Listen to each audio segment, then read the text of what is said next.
তো ভাই 11:30 বেজে গেছে ভাই, জাস্ট ড্রপ করলাম তোমার সেক্টর 1-এ সেই সুশ্রুতের এখানে।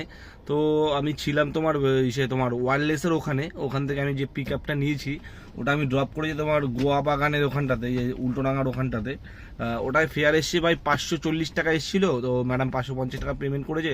তারপরে ভাই ওখান থেকে আমি বুকিং সেরকম পাচ্ছিলাম না, ছোটো ছোটো ছোটো ছোটো টিপ দিচ্ছিল। তো মোটামুটি 5 কিলোমিটার একটা টিপ আমি এনে এখানে ড্রপ করলাম সেক্টর 1-এর এখানটাতে। তো কত টাকা ফেয়ার এসছে বলো তো? মোটামুটি 165 টাকা মতো ফেয়ার এসছে। ভালো ফেয়ার, ভালো দিয়েছে ভাই, 30 টাকার কাছাকাছি কিলোমিটার দিয়েছে। 5 কিলোমিটার ভাই ডিস্টেন্স ছিল, আর পিক আপ আমার বেশি দূরে করতে যেতে হয়নি, 1 কিলোমিটারও ছিল না, 500 মিটার মতো পিক আপ ছিল। তো আমি ভাই পিক আপ করে এখানে জাস্ট ড্রপ করলাম। তো একটুখানি খাওয়া দাওয়া করলে এখানে হোটেল ফোটেল দিয়ে তারপরে আবার লগ ইন হচ্ছে। আর দেখছি ভাই আজকে একটুখানি মানে ইনকাম করার ইচ্ছা আছে একটু বেশি, মানে দেখছি আর কতটা করতে পারি। মোটামুটি 2-2,500 টার্গেট আছে, এবার যা হবে তোমাদের সাথে শেয়ার করছি, পুরো আপডেট দিচ্ছি। আর খাওয়া দাওয়া করে আবার লগ ইন হচ্ছি, তারপর আবার দেখছি কি ট্রিপ নিতে পারি এবার। মানে খাওয়া দাওয়া করার পরে চেষ্টা করবো একটু বড় বড় দেখে ট্রিপ নেওয়ার। তো মোটামুটি 400 500 600 এরকম। তো দেখি কি পাই, যা পাই তোমাদের সাথে শেয়ার করছি ভাই।